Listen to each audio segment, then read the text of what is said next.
여러분, 우리 흔히 기독교 교회 안에서 서로 인사할 때 샬롬이라고 그렇게 인사를 합니다. 사실 이 샬롬이라는 단어가 오늘 주제인 평강이라는 뜻이고요. 우리나라 인사말에도 안녕하세요 할 때 안녕이 바로 평강을 비는 그러한 동일한 인사법이다라고 할 수 있죠. 근데 이렇게 샬롬이라는 이 여호와 샬롬이 오늘 본문에 보니까요, 성경에서 처음 나옵니다. 오늘 기드온이 고백한 이 여호와의 샬롬이 하나님이 평강이시다. 나에게 지금 평강이 임했다라는 거예요. 여러분, 사사 기드온이 지금 사실은 평강의 조건이 안 보이는데도 놀라운 평강을 누리게 됐다라는 거죠. 그러면 여러분, 성도는 어떻게 이 평화롭지 못하고 평강을 누리기 어려운 이 시대 가운데 이 하나님의 평강을 누릴 수 있을까요? 오늘 본문의 말씀을 통해 여러분 모두가 사사 기드온이 고백한 것처럼 하늘의 평강을 충만하게 누리시길 주님의 이름으로 축원합니다. 아멘. 첫 번째로 따라합니다. 여호와의 평강을 누리려면 여호와의 평강을 누리려면 자신의 부족함이 완전히 드러나야 합니다. 완전히 드러나야 합니다. 사사기 6장 17절 말씀 1번에 있는데요. 같이 읽어보도록 하겠습니다. 시작. 기드온이 그에게 대답하되 만일 내가 주께 은혜를 얻었사오면 나와 말씀하신 이가 주 되시는 표정을 내게 보이소서. 본문에 보니까 이미 지난번에 저희가 살펴봤는데요. 기드온에게 하나님이 분명히 말씀하셨습니다. 이렇게 될 거다 이렇게 말씀을 했는데도 불구하고 기드온은 그 말씀을 고지고대로 믿지 못한 채 표적, 보이는 뭔가 증거를 보여주세요 라고 그렇게 이야기하고 있는 모습입니다. 이 모습이 어떤 모습이죠? 믿음이 연약하거나 없는 그런 모습이다라는 겁니다. 여러분, 왜 이런 얘기를 할까요? 여러분, 지금 여호와의 사자가 사람의 모습으로 왔는데 그 사람이 마치 오늘날의 슈퍼 히어로처럼 힘이 강해 보이거나 멋져 보이는 모습이 아니기 때문에 도무지 그 행색을 보면 믿을 수가 없다는 겁니다. 그래서 표적을 보여달라라고 그렇게 말하고 있다라는 겁니다. 그래서 여러분, 기드온이 지금 여기 이 과정 가운데 하나님의 사자인 걸, 여기 지금 말씀하시는 당신이 하나님의 사자인 줄 도무지 믿지 못하니 표적을 보여주세요 라는 믿음의 연약한 고백들을 했고, 다음과 같이 자신의 열심으로 반응하고자 합니다. 사사기 6장 18절 말씀 같이 읽어보도록 하겠습니다. 시작. 내가 예물을 가지고 다시 주께로 와서 그것을 주 앞에 드리기까지 이곳을 떠나지 마시기를 원하나이다 하니 그가 이르되 내가 너 돌아올 때까지 머무르리라 하니라. 여러분, 만약에 기드온이 은혜를 알고 믿음을 알았으면 이렇게 행동하지 않을 텐데 지금 기드온은 뭐죠? 보이는 어떤 신적 존재 앞에 자신의 어떤 소중한 것을 드릴 테니 나한테 보이는 뭔가를 보여주세요 라고 하는 그런 은혜의 개념을 잘 모르는 상태의 어떤 초신자의 모습, 연약한 자의 모습을 보여주고 있다라는 겁니다. 그러니까 하나님 앞에 주님, 내가 이걸 줄 테니까 하나님 나한테 이거 주세요. 마치 어린아이처럼 그렇게 기도하듯이 요청하고 있다라는 거죠. 그러자 이제 여호와의 사자가 그게 은혜가 아니잖아 뭐라고 한 게 아니라 그래, 내가 기다려 줄 테니까 한번 해봐라 라고 그렇게 허용하는 장면이 나옵니다. 마치 이게 여러분 뭐냐면요, 우리가 예수님을 처음 믿을 때는 은혜를 잘 모르고 믿음이 연약하니까 세상에서 말하는 것처럼 무슨 원인을 제공할 테니 결과를 주세요 라는 그런 연약한 모습을 또 가지게 되고, 또 하나님 앞에 저 하나님 보이지 않으니까 뭔가 역사해 주세요 라고 그렇게 여러분 기도하고 나가면 하나님은요, 초신자와 이제 막 복음이 들어가는 곳, 뭐 중동이나 이런 데 복음이 이제 처음 들어가는 곳에서는 보이는 기적과 보이는 증거를 보여주신다라는 거예요. 믿음이 너무 연약하니까 이렇게 말씀만으로 믿고 하나님의 은혜의 개념을 모르니 그런 걸 이렇게 때때로 보여준다는 겁니다. 사실 우리나라도 여러분 뭐 이전에 몇십 년 전만 해도 믿음이 연약하니까요, 하나님이 이런 보이는 기적들을 많이 보여줬다라는 거죠. 근데 여러분, 성경 전체를 보면 이제 하나님이 보이는 어떤 표적을 구하는 연약한 상태가 아니라 하나님이 보이지 않지만 이 말씀만으로 믿어도 하나님 살아계신다라는 그 믿음의 반응을 요구하시는데, 아직 여러분 이 사사 기드온은 믿음이 연약해서 그런 모습을 보일 수 없는 그런 미성숙한 상황이다라는 겁니다. 그러면서 마치 타 종교인처럼 그렇게 반응하고자 합니다. 사사기 6장 19절 말씀 2번에 있는데 같이 읽어보도록 하겠습니다. 시작. 기드온이 가서 염소 새끼 하나를 준비하고 가루 한 에바로 무교병을 만들고 고기를 소쿠리에 담고 국을 양푼에 담아 상수리 나무 아래 그에게로 가져다가 드리매. 여러분, 이 기드온이 준비한 음식을 보면 정말 어마어마한 양과 어마어마하게 준비했다, 정성을 여기서 보여주고 있다라는 거죠. 여러분, 지난번에 사사기 6장 맨 처음에 보니까 미디안이 지금 이스라엘 땅에 이렇게 침입했을 때 이스라엘 사람들이 데리고 있는 가축들을 모조리 가져갔어요. 뭐 새끼고 뭐 어미고 그냥 다 가져갑니다. 그럼 여기 지금 염소 새끼를 바친다라는 건 뭐죠? 사실은 이거 염소 새끼를 숨겨놓은 거잖아요. 잘 숨겨놓은 건데 이거를 지금 바친다. 지금 기드온의 미래를 바치는 거예요. 나의 미래는 당신께 있습니다 하고 미래를 바치는 어떤 그 모습을 보여주고 있죠. 그리고 잘 아시지만 이게 밀 타작도 이렇게 조금씩 이렇게 겨우겨우 해서 이렇게 오늘 먹는 어떤 그런 삶을 살아가는데 여기 얼마를 바쳤대요? 한 에바를 바쳤다 그러죠? 여러분, 한 에바가 작은 양이 아니라 이 한 에바가 오늘날로 말하면 22리터예요. 22리터, 1.5리터 이 정도잖아요. 22리터. 그러니까 많은 양입니다. 굉장히. 이 많은 양, 지금 당장 먹어야 되는 현재 곡식의 전부를 사실은 기드온이 이 신적 존재에 해당되는 이분한테 지금 바치고 있다라는 거죠. 여러분, 이 모습이 무슨 모습이죠? 마치 이렇게 민속신앙과 타 종교들처럼 비나이다, 이거 바칠 테니 나한테 더 큰 걸 주세요 라고 바치고 있는 그런 어떤 타 종교인의 종교생활 같은 모습을 이렇게 기드온이 보여주고 있고, 성경은 이 기드온의 이런 모습이 되게 연약하고 부족한 모습이다라는 것을 알려주고 있다라는 거죠. 자, 기드온이 이렇게 보이는 것으로 뭔가 신적 존재한테 바쳐서 뭔가를 얻어내려고 하는 이 모습이 이게 잘못됐다라는 것을 여호와의 사자가 분명하게 다음같이 행하라고 명하면서 알려줍니다. 사사기 6장 20절 말씀 같이 읽겠습니다. 시작. 하나님의 사자가 그에게 이르되 고교와 무교병을 가져다가 이 바위 위에 놓고 국을 부으라 하니 기드온이 그대로 하니라. 여러분, 정성껏 준비해서 염소 새끼도 이렇게 삶아서 고깃국으로 만들고 이렇게 해서 음식을 해서 이 앞에 있는 사람의 모양이니까 맛있게 드시고 저한테 복 주세요 라고 이렇게 정성을 다해서 드리려고 하는데 여호와의 사자가 뭐라 그래요? 바위 위에 그냥 다 부으라는 거예요. 무슨 말이죠? 지금 네가 하나님 앞에 행하는 이 모든 게 잘못된 거다, 엉뚱한 거다, 네가 지금 헛수고한 거다, 네가 한 거는 전부 지금 쓸모없는 일이야 라고 말해주고 있다라는 거죠. 여러분, 만약에 여러분이 그렇게 막 정성껏 준비했는데 하나님이 너 이거 잘못된 거야? 이렇게 하면 사실은 분노가 일어나지 않을까요? 막 원망도 일어나고. 근데 놀랍게도 지금 기드온한테 은혜가 임하니까 그걸 수용합니다. 내가 모든 게 잘못됐구나, 지금 내가 하는 행위가 지금 잘못된 행위구나라는 걸 수용을 해요. 자, 이걸 뭐라 그래요? 여호와 샬롬이라고 하는 거예요, 여러분. 이게 참 놀랍죠. 이게 세상에 없는 논리입니다. 분명히 내가 열심히 한다고 행위와 뭔가 결과물로 막 보여서 뭔가 잘 보여야지. 오늘날에도 여러분, 권세 있는 자와 좀 이렇게 부감하는 자 앞에서 내가 어떤 행위와 노력을 통해 저 잘했죠? 그러니까 저한테 뭐 좀 주세요 라고 이렇게 하는 게 일반적인데, 그게 뭔가를 준비하고 드리는데 이거 다 잘못된 거야. 네가 한 건 다 아무것도 아니었어. 근데 그거를 기분 나빠하지 않고 그래도 아멘 하고 이렇게 받아들이면 그때 뭐가 일어나요? 여호와 샬롬이라는 그때 평강이 임한다라는 거예요. 즉, 여러분, 하나님의 평강, 첫 번째 대지에서 볼 때 하나님의 평강은 우리가 행하는, 세상 사람들처럼 우리가 행하는 모든 노력과 행위가 영적으로는 하나도 쓸모없다라는 것을 스스로 자각할 때, 그때 하늘에 평강이 임하고 놀라운 하나님이 주시는 소망에 이르게 된다라는 겁니다. 여러분, 성경에 보면 하나님이 마음에 합하다라고 했던 그 인물이 누구냐면 바로 다윗입니다. 다윗이 그런데 사울왕한테 쫓기는 장면에서 그만 너무 부족하고 연약한 가운데 잘못 판단해서 그만 자신의 적에 해당되는 블레셋 나라에 들어가게 됐고, 그 블레셋 나라에 들어가자 그들이 다윗을 알아보자 다음과 같은 행동을 합니다. 사무엘상 21장 13절 말씀 같이 읽겠습니다. 시작. 그들 앞에서 그의 행동을 변하여 미친 체하고 대문짝에 그적거리며 침을 수염에 흘리매.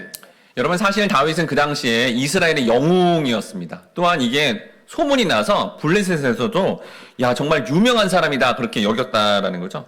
그런데 그가 모두가 다 있는 자리에서 너무나 부족하고 연약한 모습, 정말 침을 질질 흘리면서 미친 사람의 모습을 하는 그런 너무나 부족하고 연약한 모습이 다 드러나는 삶을 살게 되었다라는 거예요. 그러자 블레셋 왕 아기스 왕이 다음같이 지시를 합니다. 사무엘상 21장 15절 말씀 같이 읽겠습니다. 시작. 내게 미치광이가 부족하여서 너희가 이 자를 데려다가 내 앞에서 미친 짓을 하게 하느냐? 이 자가 어찌 내 집에 들어오겠느냐 하니라. 다윗이 제 발로 원수의 집에 들어가자 제 발로 나오기 극히 어려운 상황이 됐어요. 지금 누가 도와주지 않으면 다윗은 그냥 죽는 겁니다. 근데 이렇게 너무 부족하고 연약한 모습을 다 드러냈는데 하나님이 긍휼을 허락하시니까 그 왕이 이렇게 놓아주면 안 되는데도 놓아줌으로 그가 살아나 하나님만이 주시는 평강을 누리게 되었다라는 겁니다. 다윗의 인생 가운데 이렇게 스스로 미친 척하며 가장 수치스럽고 부끄러운 자리로 내려갔는데, 근데 그때 하나님이 놀라운 구원의 역사와 더불어 마음의 안도감과 그리고 평강을 얻게 되었다라는 거죠. 그럼 여러분, 저도 전하는 자 입장에서 하나님이 여러분에게 이렇게 이 땅을 살아가는데 보이는 어떤 평강의 조건들, 삶이 좀 부유하고 건강하고 또 남들이 있는 것처럼 다 있으면서 이렇게 잘 지내면서 하나님의 평강을 누리면 참 좋을 텐데, 왜 오늘 나오는 인물 중에 이렇게 기드온이나 다윗처럼 이렇게 부족하고 연약하며 사실 세상적인 조건으로는 평강을 누리지 못하는 그 상황 가운데 왜 그때 하나님은 평강을 허락하실까요? 창세기 2장 7절 말씀 4번 있는데 같이 읽겠습니다. 시작. 여호와 하나님이 땅에 흙으로 사람을 지으시고 생기를 그 코에 불어넣으시니 사람이 생명이 되니라. 여러분, 사람을 하나님이 뭘로 창조했어요? 흙으로 창조했습니다. 그래서 여기 흙이 이렇게 막 고급 도자기 만드는 고급 아주 그 흙인가 라는 생각이 들지만 원어를 봤더니 이 흙은 먼지, 쓰레기라는 뜻이에요. 여러분, 놀랍게도 하나님이 우리를 먼지, 쓰레기 같은 재료로 우리를 만들었다라는 겁니다. 그러니까 우리 존재가 어떻다는 거예요, 원래. 원래 쓰레기 같고 반복적인 죄악을 저지르는 정말 가치 없는 존재였다라는 거예요. 그런데 그때 하나님의 생명이 들어가, 성령이 들어가 그 성령, 생명 때문에 소중하고 고귀한 존재다라는 거죠. 여러분, 솔직히 피조세계 가운데 동물이나 사람을 비교하면 사람이 행하는 악을 보면요, 진짜 동물만도 못하잖아요. 근데 사람이 그래도 소중하고 고귀한 가치가 있는 게 뭐예요? 하나님의 생명, 성령을 받아서 그때 그 성령 때문에 도저히 동물도 하지 못하는 사랑을 베풀며 희생을 베푸는 모습이 돼야 되는 거죠. 그게 우리의 사실은 소중한 가치가 된다라는 겁니다. 그런데 인간이 이 보이는 피조 세계에 미쳐 있어서 자기의 육체가 원하는 거에 너무 추구하고 보이는 것으로 자기를 치장해서 자기 존재 가치를 높이려고 한다라는 거예요. 사실 우리의 존재 가치는 우리가 믿은 예수 그리스도로 말미암아 하나님 주시는 성령이 임하면 그게 성령이 계시네요. 너무 귀한 존재입니다. 이렇게 여겨야 되는데 이게 원래 본래적인 모습인데 그렇지 않고 자꾸 보이는 것으로 치장을 하고 보이는 것으로 자기를 꾸밈으로 말미암아 외모나 아니면 돈이나 사람의 권세들 이거를 너무 추구하기 때문에 하나님 어떻게 해야 돼요? 때로는 우리 인생 가운데 이렇게 고난과 같은 정말 먼지 같은 인생, 쓰레기 같은 인생으로 이렇게 내려오게 함으로 말미암아 하나님이 우리에게 주신 이 생명, 성령이 가장 소중하다는 것을 깨닫게 하기 위해서 그걸 깨닫는 순간 평강이 임하는 거거든요. 그걸 못 깨닫고 가면 영원한 평강이 사라지는 상태니까 우리 인생 가운데 때로는 이렇게 오늘 본문에 나오는 것처럼 기드온이나 다윗처럼 마치 정말 부족하고 연약한 모습으로 우리에게 허락하신다라는 거예요. 그러니까 여러분, 우리가 자꾸 이렇게 보이는 거, 예를 들어서 여러분, 요즘은 다 돈이잖아요. 네, 돈 추구하죠. 그래서 돈을 막 추구하면, 평강이 오겠지라고 해야죠. 이전에도 말씀드렸지만, 우리나라 사는데 50억을 가지면, 평강을 얻는다. 이렇게 사람들이 생각한대요. 그래서 50억 가진 사람들한테 인터뷰를 했다고 합니다. 그럼 진짜 평강하냐고. 그랬더니 어느 모임에 갔더니, 집이 50억이고 활동비가 50억이라는 거예요. 그 얘기를 듣는 순간 평강이 사라졌다라는 거죠. 여러분, 그게 보이는 것으로 평강을 얻는 듯 하는데 그걸 추구해봐야 더 높은 게 있기 때문에 안 된다는 거예요. 학력도 이 정도 학력이면 되겠지 하고 이 학력을 취득했는데 더 높은 학력이 있는 사람들을 만나면 자기가 가진 마음의 평강이 다 깨지게 된다라는 거죠. 그러니까 보이는 세계를 추구해봐야 그걸 달성하고 이루었다 하지만 결국 궁극적인 평강은 깨지게 돼 있고 무엇보다도 그걸 너무 추구함으로 말미암아 영적 세계를 추구하지 않으니까 하나님이 주신 성령, 생명이 없어짐으로 말미암아 근원적인 평강이 사라지게 된다라는 겁니다. 그럼 여러분 성도로서 우리는 이렇게 하나님의 주신 이 평강을 구체적으로 어떻게 누려야 될까요? 시편 51편 16절에서 17절 말씀 같이 읽어보도록 하겠습니다. 시작. 주께서는 제사를 기뻐하지 아니하시나니 그렇지 아니하면 내가 드렸을 것이라. 주는 번제를 기뻐하지 아니하시나이다. 하나님께서 구하시는 제사는 상한 심령이라. 하나님이여 상하고 통회하는 마음을 주께서 멸시하지 아니하시리이다. 여러분 다윗이 밧세바를 범하고요. 마음의 평강이 다 깨졌습니다. 그리고 불안과 두려움에 그렇게 상태에 있었죠. 그런데도 여러분 다윗은 어떻죠? 마음이 상해 왔겠죠. 예. 그리고 하나님 앞에 그래도 하나님 앞에 나갈 수밖에 없으니까 제사 예배를 드릴 때 상한 심령으로 나아가게 됐다라는 겁니다. 그런데 놀랍게도 여러분 상한 심령 뭐죠? 우리의 인생을 살아가는데 하나님 왜 이런 일이 일어납니까? 왜 이런 고난을 겪어야 됩니까?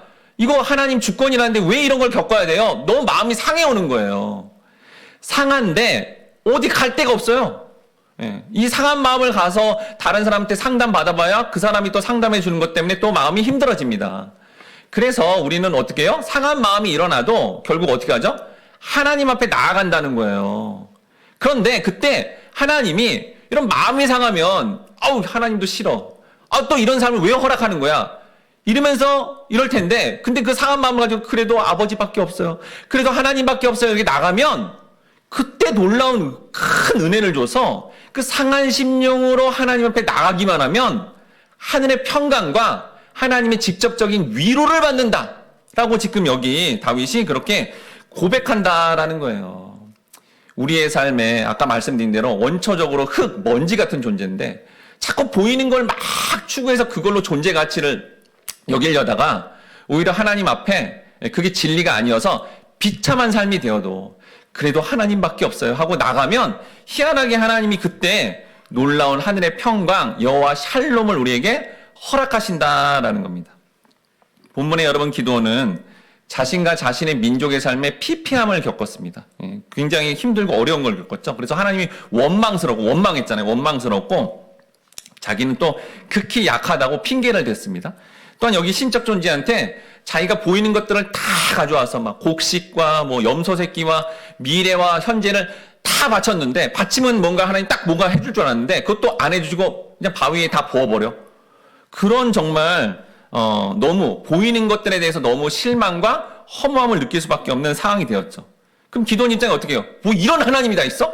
이런 마음이 들 텐데도 그래도 하나님이 그렇게 하신 거면 하나님을 따르겠습니다.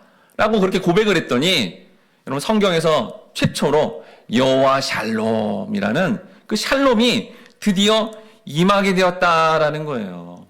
여러분 성도인 우리 또한 기도원처럼 다윗처럼 이 땅을 살아가는데 실수하고요. 이런 반복적인 죄악을 저지르는 모습이 나와서 마음이 무척 상하고 수치스럽고 부끄러워도 하나도 걱정하지 않아도 된다는 거예요. 오히려 그것 때문에 마음이 상한 것만큼 그래도 마음이 상하지만 다시 예배드리고 다시 기도로 나가며 다시 말씀을 붙들면 그때 하나님은 그전보다도 더 많은 평강과 직접적인 위로와 예배의 임재 가운데 하나님이 함께한다는 것을 그걸 초월할 수 있는 놀라운 은혜를 우리에게 부어주셔서 결국은 하늘의 평강을 누리게 하신다라는 겁니다. 그런데 우리 모든 성도님들이 인생에서 자신의 부족함이 크게 드러나더라도 할 수 없는 게 하나도 없는 상황 속에 마음이 상하더라도 다시 하나님을 찾으심으로 말미암아 하늘의 평강을 충만하게 누리시길 주님의 이름으로 축원합니다. 아멘. 두 번째로 따라합니다. 여호와의 평강을 누리려면 주의 말씀을 믿어야 합니다. 주의 말씀을 믿어야 합니다. 사사기 6장 21절 말씀 5번 있는데요. 같이 읽어보도록 하겠습니다. 시작. 여호와의 사자가 손에 잡은 지팡이 끝을 내밀어 고기와 무교병에 대니 불이 바위에서 나와 고기와 무교병을 살랐고 여호와의 사자는 떠나서 보이지 아니한지라. 여러분 본문을 직역하면 그 불이 그 반석 바위로부터 올라와서 먹었더라라는 그런 뜻입니다. 즉 기도원이 아까 준비한 모든 게 어떻다는 거죠? 아무 소용이 없고 오직 하나님이 하시는 일만이 유효하다라는 것을 그대로 보여주었다라는 거죠. 그러자 그때 기드온이 다음과 같이 반응합니다. 사사기 6장 22절에서 23절 말씀 같이 읽어보도록 하겠습니다. 시작. 기드온이 그가 여호와의 사자인 줄을 알고 이르되 슬프도소이다. 주 여호와여, 내가 여호와의 사자를 대면하여 보았나이다 하니 여호와께서 그에게 이르시되 너는 안심하라, 두려워하지 말라, 죽지 아니하리라 하시니라. 기드온이 이렇게 앞에 보이는 초라한 그분이 여호와의 사자인지 몰랐어요. 그리고 약간 무시했거든요. 근데 그 불이 분명히 국까지 부었는데도, 물기가 있는데도 거기서 불이 확 타오르는 걸 보면서 하나님이셨구나. 이분이 되게 초라해 보이는데 하나님이셨구나라는 것을 깨닫고 갑자기 예전에 들었던 말씀이 생각이 난 겁니다. 여러분, 기드온은요 조상들로부터 신앙 교육을 받았어요. 어떤 교육을 받았냐면 바로 여호와를 본 자는 죽게 될 거다라는 하나님의 말씀을 들었던 건데, 그동안 잊고 살았는데, 그동안에는 늘 미디안이 무서워서 그렇게 덜덜 떨고 살았는데, 이런 놀라운 표적을 보게 되자 그 말씀이 불현듯 생각나서 지금 이렇게 굉장히 두려워하는 겁니다. 어떤 말씀이죠? 출애굽기 33장 20절 말씀 같이 읽겠습니다. 시작. 또 이르시되 내가 내 얼굴을 보지 못하리니 나를 보고 살 자가 없음이니라. 기드온은 이 말씀을 분명히 알았습니다. 그러니까 여호와의 얼굴만 봐도 죽는다. 여호와 하나님은 굉장히 두려운 분이다. 자, 이걸 뭐라고 하죠? 경외한다라는 거죠. 그러니까 하나님을 경외하고 살아야 돼요. 근데 일상의 삶에서는 누구를 두려워하고 살았죠? 하나님이 아니라 바로 미디안의 군사들을 늘 두려워서 포도주 틀에서 거기서 조금 잠깐 이렇게 밀을 타작할 수밖에 없는 그런 두려움 속에 살았습니다. 근데 그런 두려움을 갖고 살다가 지금 여호와의 사자를 통해 나타난 그 놀라운 표적을 보면서 하나님이셨네? 라는 그 깨달음이 오자 옛날에 들었던 말씀이 생각난 거예요. 그 말씀 속에 보니까 하나님 직접 보면 죽는다는데 큰일 났다 하면서 갑자기 하나님을 두려워하게 되었다라는 거죠. 여러분, 이 두려움은 좋은 겁니다. 여러분, 오늘날의 성도도요, 하나님을 두려워하면 우린 이렇게 안 살 거예요. 근데 우리는 일상에 회사 나가면 사장님이 두렵고요. 어디 누구 만나면 힘있고 권세 있는 세상의 권세들이 다 무서운 거예요, 지금. 돈이 무섭고 사람이 무서운 거죠. 그러니까 여러분, 우리 마음 가운데 궁극적인 평강이 없는 겁니다. 그런데 이런 하나님이 허락하신 놀라운 어떤 표적과 하나님의 임재를 경험하게 되면 하나님이 두렵구나. 아니, 이 세상 살아가는데 생사복의 주관자가 하나님이시구나 라는 걸 깨달으면 어떻게 돼요? 여호와 샬롬이 임하는 거예요, 여러분. 여러분, 하나님을 두려워하면 그때 평강이 임하는 겁니다. 내 삶에 지금 온전한 평강과 평화가 없는 이유는 하나님을 두려워하지 않고 사람들이나 지금 돌아가는 세상을 두려워하니까 그게 궁극적인 우리의 삶의 불안함이 된다라는 것을 본문을 통해서 보여주고 있다라는 거죠. 지금 여러분, 이 평강은 어떻게 오는 거냐면 기드온이 보여준 것처럼 기드온이 말씀을 들었어요. 여러분도 듣잖아요. 근데 듣는데 그냥 그런가 보다 하고 지나는 거죠. 그 말씀이 믿어지지 않는 거예요. 근데 어느 날 갑자기 기드온처럼 이런 고난과 아니면 이런 놀라운 표적을 경험함을 통해 야, 하나님 말씀 역사하시는구나. 진짜 하나님은 보이지 않지만 말씀을 통해 강력하게 역사하는 분이구나 라는 걸 깨닫고 하나님이 두려워지기 시작하면 그때 놀라운 진정한 평강이 임하게 된다라는 거예요. 여러분, 이러한 하나님 말씀을 믿은 기드온은 그때 하나님께 제단을 쌓고 진정한 예배를 드리게 됩니다. 사사기 6장 24절 말씀 같이 읽어보도록 하겠습니다. 시작. 기드온이 여호와를 위하여 거기서 제단을 쌓고 그것을 여호와 살롬이라 하였더라. 그것이 오늘까지 아베셀 사람에게 속한 오브라에 있더라. 여기 성경에 처음 언급된 여호와 샬롬이 이때 임하면서 하늘의 평강은 그냥 비닐하우스 안에 이렇게 안전하고 또 평안한 어떤 환경 속에서 오는 그 평화가 아니라, 평강이 아니라 바로 기드온처럼 하나님 말씀이 믿어질 때 그때 여호와 샬롬, 평강이 결과물로 주어진다라는 겁니다. 그럼 여러분, 이런 하나님의 말씀을 믿을 때 평강이 임한다고 했잖아요. 그럼 여러분, 성경에 나오는 신구약 통틀어서 모든 과정 속에 하나님의 말씀의 핵심이 뭐죠? 그 핵심을 믿어야 평강이 올 거 아니에요. 하나님 말씀의 핵심은 뭐냐? 구약의 핵심은 십계명이죠. 십계명의 계명을 예수님이 신약에서 어떻게 해요? 2계명으로 줄여주었으니 다음과 같은 말씀입니다. 마가복음 12장 30절에서 31절 말씀. 이 말씀을 믿고 받아들여야 평강이 임하는 거죠. 같이 읽겠습니다. 시작. 내 마음을 다하고 목숨을 다하고 뜻을 다하고 힘을 다하여 주 너의 하나님을 사랑하라 하신 것이요 둘째는 이것이니 내 이웃을 내 자신과 같이 사랑하라 하신 것이라 이보다 더 큰 계명이 없느니라. 즉 여러분 성경 전체의 말씀의 핵심이 되는 하나님을 사랑하고 이웃을 사랑하면 뭐가 온다는 거예요? 평강의 결과물로 주어진다는 거예요. 그러니까 하나님을 사랑한다. 뭐예요? 하나님과의 관계가 좋다라는 거죠.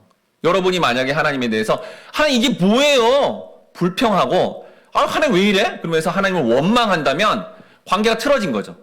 예배를 드려야 되는데 예배를 안 드리고 자기 마음대로 이렇게 지내고 그럼 하나님 관계가 틀어진 거잖아요. 반드시 평강이 깨지는 겁니다. 깨지는 거예요, 그러면. 그리고 뭐죠? 이웃을 사랑하라. 내 주변의 모든 인간관계를 좋은 방향으로 내가 반응해야 되는데 그렇게 반응하지 못한 채 미움과 시기 질투와 관계를 파괴해버리면 반드시 하늘의 평강은 깨진다라는 거예요. 그런데 여러분 이 모든 과정이 뭘로 나타나냐? 그러니까 하나님 관계, 이웃 관계가 전부 뭐 때문에 다 파괴되는 거냐면요. 우리 내면 안에 죄악 때문에 그래요. 죄악. 여러분 우리 안에 있는 모든 죄악은 다 어디서 온다 그랬죠? 모든 죄악은 우리 마음에 욕망 때문에 오는 겁니다. 욕망과 두려움은 같은 거거든요. 욕망 때문에 이게 다 일어난다라는 거죠. 그러니까 결국 우리가 하나님 관계, 이웃 관계 다 파괴하는 근원은 뭐냐면 우리 안에 과도한 욕망이 그렇게 추구하게 되어서 마치 세상 사람들 욕망이 표출되어서 이렇게 뭘 다 갖춰주고 또 이런 안락한 환경을 마련해주면 그게 평강이야 라고 말하는데 성경 반대로 그렇게 욕망을 표출해서 그걸 다 누리는 삶으로 나가면 오히려 하나님 관계, 이웃 관계가 파괴됨으로 말미암아 최종적인 평강을 얻지도 못하고 결국 영원한 고통을 받는 존재가 된다라고 그렇게 말씀하고 있다라는 거예요. 룻기 4장 6절 말씀 같이 읽어보도록 하겠습니다. 시작. 그 기업 물을 자가 이르되 나는 내 기업에 손해가 있을까 하여 나를 위하여 물으지 못하노니 내가 물을 것을 내가 물으라 나는 물으지 못하겠노라 하는지라. 여러분 룻기에 보면 제1 기업 물을 자가 나옵니다. 그래서 보아스가 이제 룻을 도와주려고 하지만 제1 기업 물을 자가 있기 때문에 그에게 먼저 이제 물어야 됐죠. 그래서 그에게 이 나오미에 해당되는 그 땅을 구입하겠냐라고 했더니 머리가 빨리빨리 돌아가요. 나오미가 늙었는데 저 땅을 내가 구입해주면 나오미가 죽어서 후손이 없으니 내 땅이 되겠지. 그럼 금방 이제 처음에 수락을 합니다.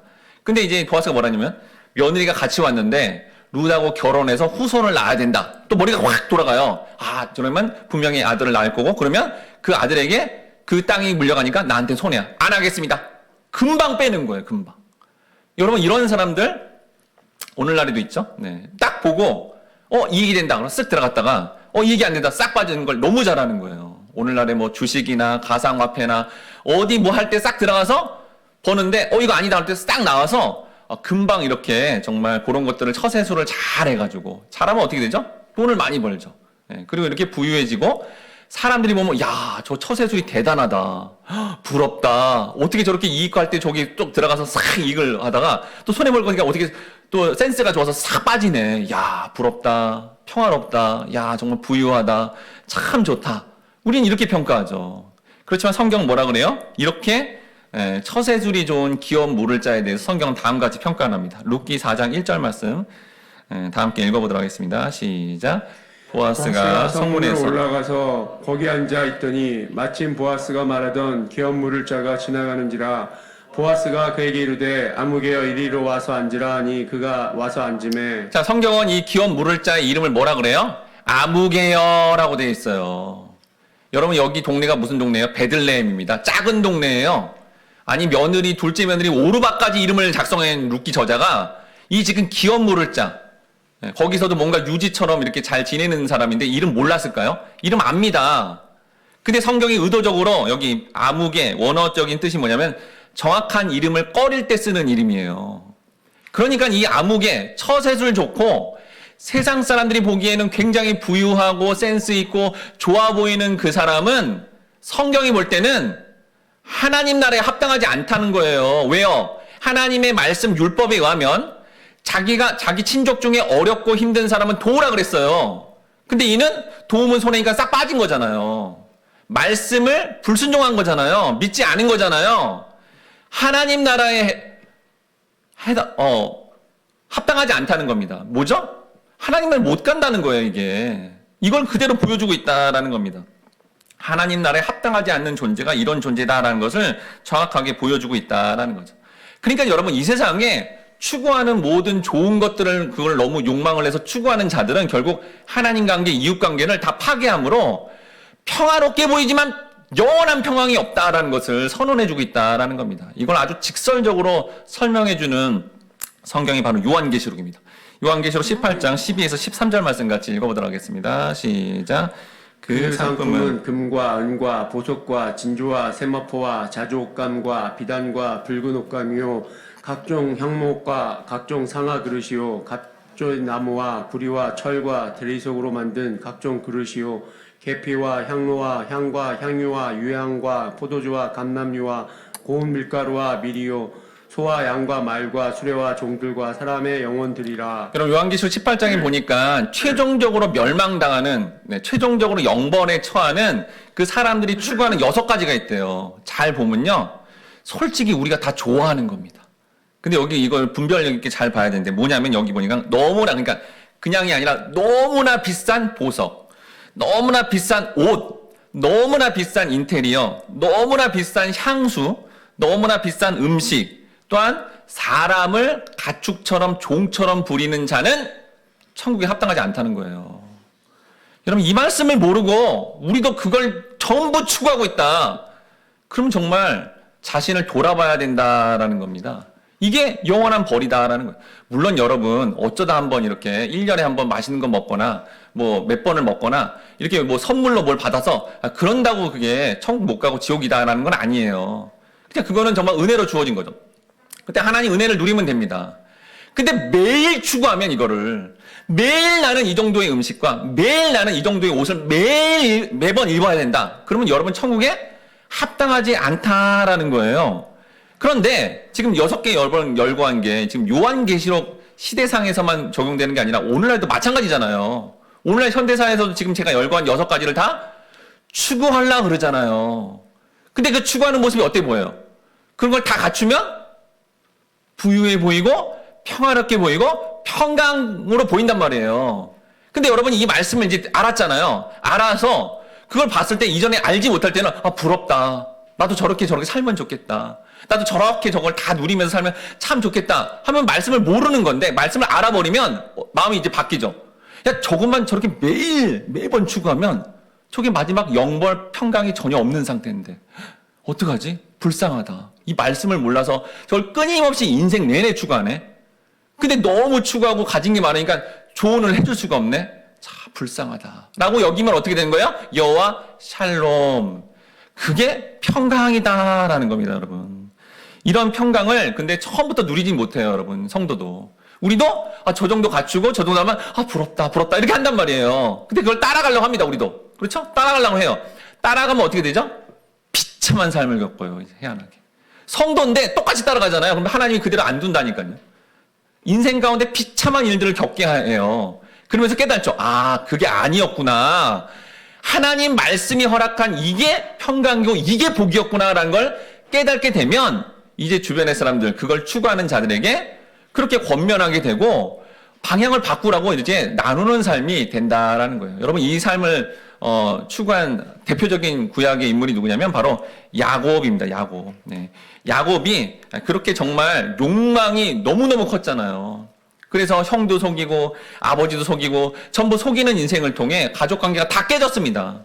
심지어 부인과 자녀 관계도 막 자기 욕망 때문에, 보이는 욕망 때문에, 편견 때문에 관계를 다 깨트렸어요. 그래서 어떻게 됐죠? 죽을 고비가 생기고 비참한 삶이 됐죠. 그때 근데 하나님의 음성이 들렸죠. 창세기 35장 1절 말씀 같이 읽어보도록 하겠습니다. 9번에 있죠? 읽겠습니다. 시작. 하나님이 야곱에게 이르시되 일어나 베델로 올라가서 거기 거주하며 내가 내 형 에서의 낯을 피하여 도망하던 때에 내게 나타났던 하나님께 거기서 제단을 쌓으라 하신지라. 여러분, 야곱이 이제 형의 칼날을 피해 나가다 이제 베델에서 이 꿈을 꿨죠. 사닥다리 꿈을 통해 하나님 살아계시는구나. 그리고 하나님 말씀했어요. 이 베델에서 나에게 예배하라. 이렇게 말씀했단 말이에요. 그렇지만 욕망이 너무 커서 안 갔습니다. 하나님이 이제 다시 외삼촌 라반 집에서 막대한 재산을 갖고 이렇게 나왔을 때 분명히 베델로 가라 그랬거든요. 근데 베델 안 갔어요. 땅이 척박했거든요. 더 좋은 세겜 땅으로 갔습니다. 욕망을 추구했죠. 그랬더니 어떻게 됐죠? 딸이 이제 사건이 일어나고 너무 비참하고 온 가족이 몰살당할 위기에 처하자 그때 하나님 말씀이 생각난 거죠. 다시 베델로 가야 되는구나. 베델 가서 예배를 드릴 때 어떻게 돼요? 다시 살아납니다. 이 살아나는 과정을 통해 평강을 얻죠. 평강. 하나님이 사명 고울의 두려움을 줘서 적들이 침입하지 못하게 되자 야곱이 평강을 얻으면서 이제 깨닫게 되죠. 아, 하나님의 말씀을 믿어야, 그 말씀에 순종해야 진정한 가정 모두가 평강을 임하는구나라는 걸 깨닫게 됩니다. 그리고 이후에 이제 야곱이 세계 최고의 부자, 세계 최고의 권세자인 바로왕을 만나게 됩니다. 그러자 바로왕 앞에서 이렇게 반응해요. 창세기 47장 7절에서 10절 말씀 같이 읽겠습니다. 시작. 요셉이 자기 아버지 야곱을 인도하여 바로 앞에 서게 하니 야곱이 바로에게 축복하며 바로가 야곱에게 묻되 내 나이가 얼마냐? 야곱이 바로에게 아뢰되 내 나그네 길의 세월이 130년이다. 내 나이가 얼마 못 되니 우리 조상의 나그네 길의 연조에 미치지 못하나 험악한 세월을 보내었나이다 하고 야곱이 바로에게 축복하고 그 앞에서 나오니라. 여러분, 고대 풍습에 의하면 이 축복해줘. 야곱이 바로왕을 만나자면 바로 축복해줬잖아요. 축복해줬는데, 그러니까 바로왕이 뭐라 그래요? 도대체 네 나이가 몇 살인데 나한테 축복하냐라고 묻는 장면이 나오잖아요. 이게 뭐냐면요. 여러분, 고대 풍습은 이 축복은 부자가, 권세 많은 자가 이렇게 연약한 자에게 축복을 해주는 거예요. 근데 지금 야곱은 행색을 봤더니 뭐 옷도 좋지도 않아. 뭐 이렇게 규모도 그렇고 권세도 별로 없어. 힘도 없어 보이는데 아니 세계 최고의 권세와 부를 가지고 있는 자기한테 축복을 해주니까 도대체 너는 몇 살을 먹었길래 정신이 있는 거 없는 거야? 야 내가 축복해야지 네가 나를 왜 축복해? 라고 말한 거죠. 그러자 이제 야곱이 뭐라 그래요? 내 인생이 험악했다 그러죠. 이 험악했다의 원어가 뭐냐면 라고요. 라라고 해서 하나님 앞에서의 죄악이라는 거예요. 야곱의 인생 내내 죄의 근원이 되는 욕망을 추구하자 자기 관계가 파괴되고 너무 정말 힘들고 온 가족이 몰살당한 그런 비참한 일을 내가 겪었어. 바로야. 내가 너의 지금 모습이 나의 옛날 모습이다. 근데 네가 지금 이렇게 지금 뭐 세워놓은 권세, 네가 갖고 있는 부, 그것뿐만 아니라 보니까 그 무덤, 사후 세계를 준비하고자 피라미드까지 짓고 저렇게 하고 있는데 그게 평강인 줄 알지? 아니야, 바로야. 너 그렇게만 살면, 너 그렇게 그걸 추구해서 너 주변의 사람들 전부 지옥 같은 삶으로 만들고 노예로 만든다면 넌 지옥이야. 나도 그렇게 지옥 갈 뻔했어. 근데 하나님 은혜로 내가 이렇게 살아난 거야. 그러니 너 그 길을 가지 마. 축복한다? 하고 축복해 준 거예요. 여러분, 이런 축복을 바로왕이 들었을까요? 한 귀로 듣고 한 귀로 흘러버렸죠. 도대체 네가 뭔데? 보이는 게 거지 갖고 있으니까 지금 나한테 뭐 긍휼을 구해서 땅이라도 얻어야 되는 그런 대상인데 뭐 나를 축복하고 뭐 내가 지옥이 아니라 천국 가라고? 말도 안 돼. 하고 받아들이지 않았습니다. 여러분, 오늘날도 마찬가지라는 거예요. 자기가 가진 게 너무 많고요. 너무 큰 권세를 가지고 있고요. 너무 완벽해 보이는 보이는 평강을 누리는 자들에게 우리가 야곱처럼 그거 아니에요. 이 길을 가야죠 하는데 우리 행색이 야곱처럼 너무 초라하고요. 너무 부족하니까 귀에 들어오지도 않는 거예요. 진리의 말씀인데 그것만 추구하면 영원한 평강이 없는 큰 불안이 있는 영원히 고통스러운 삶인데 도무지 귀에 안 들려온다라는 겁니다. 근데 여러분들은 이런 말씀을 지금 듣고 있잖아요. 이게 지금 복 받습니다. 이게 아니잖아요. 요한계시록부터 지금 야곱의 이야기부터 심판을 받을 겁니다. 라는 이 말씀을 듣고 있죠. 근데도 여러분들이 이 심판의 말씀을 믿습니다. 하나님 말씀을 저는 믿습니다. 마지막에 최종 심판이 있을 거고 지금 보이는 조건들이 다 갖춰져야 평강을 누린다는 수많은 사람들, 교회를 다녀도 여전히 그걸 똑같이 쫓아가는 저 사람들을 보면서도 이 심판의 말씀 때문에 저건 아니잖아. 저건 아니야. 저건 거짓이야. 마지막에는 영원한 멸망일 거야. 라는 게 믿어지면 여러분들 모두에게 평강이 임한다는 거예요. 말씀이 믿어지면요. 근데 여전히 안 믿어진다. 부럽다. 나도 저렇게 살면 좋겠다. 그럼 여러분 평강이 궁극적으로 임하지 않는 삶이 된다라는 겁니다. 그래서 여러분 우리가 이 땅에서 어떤 삶이 되어도 염려하지 않아도 된다는 거예요. 오히려 보이는 것만 갖추고 열심히 그걸 추구하는 사람들을 보면 이제는 부러운 게 아니라 안타깝다. 조언도 안 되네. 어떻게 충고도 안 되네. 저렇게만 살면 지옥일 텐데 어떡하지? 기도해줘야겠다. 하나님 저 삶에서 벗어나게 해주세요. 하고 우리는 기도할 수 있는 평강을 누리게 된다는 겁니다. 오늘 본문에서 여러분 세상에 보이는 게 없다고 하나님을 크게 원망했던 기드온이 자기 식량, 현재적 식량을 다 바치고요. 미래적 식량인 염소새까지 다 바쳤는데도 그게 다 아무것도 아닌 게 되어버리는 큰 실망과 큰 아픔 속에서도 그래도 하나님밖에 없어. 그래도 하나님 앞에 나갈 거야. 이 상황을 나는 받아들일 거야. 라고 이렇게 기드온이 받아들였더니 자기도 평강을 얻어버렸고요. 보이는 것으로 아닌 이 놀라운 믿음으로 평강을 얻어버렸고 그 믿음이 너무 강해지니까 눈을 뜨면요. 수만 명의 많은 군사가 있는 미디안 앞에서 수만 명의 미디안 군 앞에서 300명밖에 안 되는 소수의 군사를 믿음으로 싸웠더니 놀랍게 이스라엘 전역에 큰 평강을 줄 수밖에 없는 평강의 전달자, 평강을 주는 자로서 살게 되었다라는 겁니다. 우리는 인생 가운데 부족한 삶이 드러나더라도 그 자리에서 들려올 수밖에 없는 이 하나님의 말씀을 온전히 믿음으로 삶의 모든 불안과 궁극적인 그런 불안과 두려움에서 벗어나 하나님의 평강을 온전히 누리며 살아가는 하나님 백성으로서의 하늘 평강을 누리는 자로서 살아가야 되겠습니다. 우리 이 시간에 주는 평화 함께 찬양하며 평화에 보이는 조건이 없더라도 그 자리에서 들려오는 주의 말씀을 믿음으로 하늘의 평강을 충만하게 누리기를 다 함께 다짐하도록 하겠습니다. 여러분 성경에 보면요. 히브리어 원어를 봤더니 오늘 말한 샬롬 평강이라는 단어와 쉼 있죠. 쉼 안식 이 단어와 같은 어근입니다. 같은 말이라는 거예요. 우리가 평화와 평강을 누리면 그게 안식, 진정한 쉼이 된다라는 거죠. 그래서 우리말에도 여러분 휴식하죠. 안식하죠. 근데 그 식자가 무슨 식이에요? 숨쉬다라는 거예요. 숨을 쉬는, 숨쉴 식을 넣습니다. 꼭. 그러니까 여러분 이 말씀을 통해 뭘 알 수 있냐면 우리가 하나님이 주시는 이런 평강을 누리면 숨을요 고르게 쉬는데 고르게 숨을 쉬면 그게 바로 여기 말하는 평강 안식이 된다라는 거예요. 여러분 우리 잘 아는 말씀이 있어요. 시편 127편 2절 말씀 같이 읽어보도록 하겠습니다. 10번에 있는데 마지막에 읽겠습니다. 시작. 너희가 일찍이 일어나고 늦게 누우며 수고의 떡을 먹음이 헛되도다. 그러므로 여호와께서 그의 사랑하시는 자에게는 잠을 주시는도다. 저도 이 말씀 참 좋아해서 사실 막 밤에 만약에 잠이 안 오면 이 말씀을 기억해서 주님 사랑하는 자에게 잠을 주시니까 저에게 잠을 주세요 라고 이렇게 기도를 합니다. 근데 여러분 이게 사랑하는 자에게 잠을 주신다는 이 말씀이 이게 왜 축복이 되는 거냐면 여러분 성경에 보면 잠은 하나님께 모든 걸 다 맡기고 완전한 평안 상태로 가는 걸 이 잠이라 그러는 거예요. 그러니까 여러분 잠잘 때 어떻게 쉬어요? 숨을. 어떤 분이 잠을 자는데 이렇게 자는 사람 있어요? 그건 이제 응급실에 있는 환자나 이렇게 되는 거지. 그건 일상적이지 않잖아요. 보통 잠을 잘 때는 고르게 숨을 쉬잖아요. 이렇게 고르게 숨을 쉬잖아요. 이렇게 그게 평강이다라는 겁니다. 그럼 여러분 쉼을 우리가 이거 언제 쉬어요? 우리가 악착같이 노력할 때.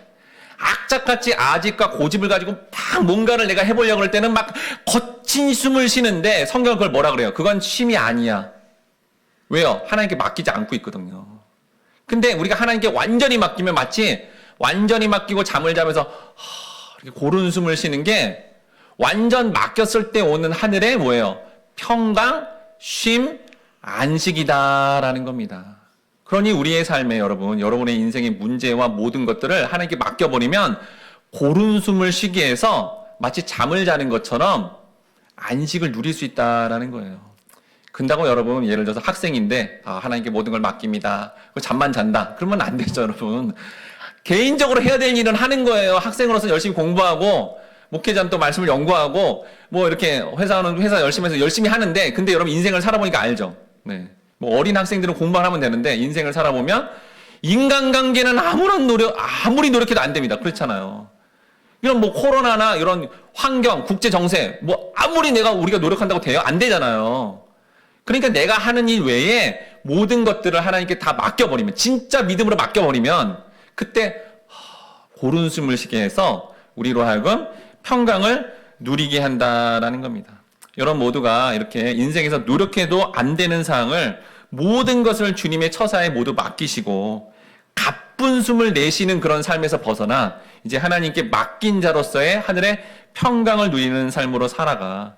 모든 문제를 주님께 맡기시고 그렇게 하나님의 평강을 누리고 살아가시는 우리 모든 성도님들 되시기를 바랍니다. 여러분, 오늘 본문에 보니까 여호와의 사자가요 지팡이를 쥐고 기드온이 바친 예물에 이렇게 손을 대는 장면이 나옵니다. 사사기 6장 21절 23절에 보니까 여호와의 사자가 손에 잡은 지팡이를 끝을 내밀어 고기와 무교병에 대니 불이 바위에서 나와 살랐고, 그리고 뒤에 안심하라 두려워 말라 죽지 아니하리라 라고 했죠.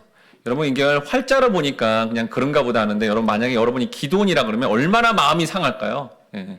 그렇지 않아도 지금 자기와 자기의 가정과 민족이 미디안한테 침탈당해서 갖고 있는 것을 다 뺏기는 이런 상황들을 경험해서, 그래도 여호와의 사자다 이렇게 만났는데, 그래가지고 그 여호와의 사자라서 뭔가 봉양하겠다고 이렇게 준비해서 그걸 냈는데 그걸 다 쏟아내라 라고 했고, 또 예상을 했어요. 그 지팡이가 마치 기드온 같은 존재로 상징적으로 보여주는데, 그 지팡이를 대면 지팡이에서 불이 나와서 확 살을 줄 알았는데, 그런 자기 예상과 전혀 다르게 그냥 반석 자체에서 불이 확 나오게 된 거예요.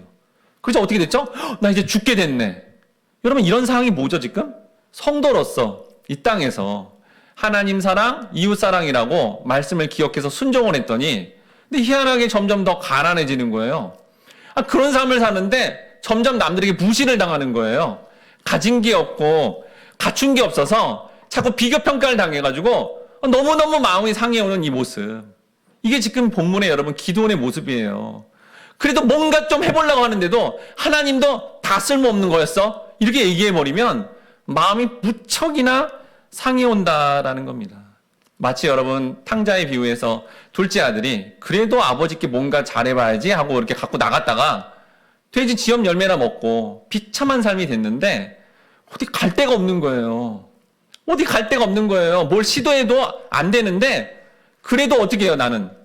또다시 아버지 되시는 하나님께 가야 되니 마음이 무척 상한 거죠. 나도 열심히 노력해서 뭔가 성공하고 뭔가 잘한 모습을 통해, 뭔가 보이는 모습을 통해 뭔가 하나님 아버지께도 인정받고 내 주변의 사람들은 인정받고 싶은데, 그래서 나름 착하게 살고 말씀 순종한다 그러면서 주변에 어려운 사람들 돕고 지냈는데 그게 뭔가 보이는 결과는 안 보여지는 거예요. 마음이 무척 상해온다라는 겁니다. 그런데 하나님밖에 없어. 그래도 하나님 앞에 난 엎드려야 돼. 난 아버지 집에 다시 종으로 취급을 당해도 나는 돌아갈 거야 하고 이렇게 돌아가면, 마음이 상한 상태에서 울면서 돌아가면 그걸 뭐라 그래요? 하나님이 가장 기쁘구나. 네가 지금 많은 열매를 맺었구나. 너는 지금 반석 위에 있는 집이구나 라고 여겨주시니 그게 우리의 큰 위로가 되며 하늘의 평강이 된다라는 겁니다. 여러분, 이 논리는 세상에 없어요. 세상에 없습니다, 여러분. 오늘 본문의 말씀처럼 부족하고 망하고 실패하고 반복적인 죄를 저질렀는데 근데 하나님밖에 없어요 하고 돌아가면 그게 여호와의 샬롬, 넌 가장 열매 맺은 자야, 내가 너를 얼마나 사랑하는지 알아? 라는 하나님의 직접적인 위로와 우리의 삶의 큰 칭찬과 그런 평강을 우리에게 주신다는, 여러분 이 말씀을 믿음으로 마음이 상하지만 상한 마음 가지고 주님 앞에 나가게 된다면 이런 놀라운 위로와 평강을 얻는 게 성도의 유일한 소망이자 삶의 활력소가 되고 실제적인 삶의 평강을 누리게 된다라는 겁니다.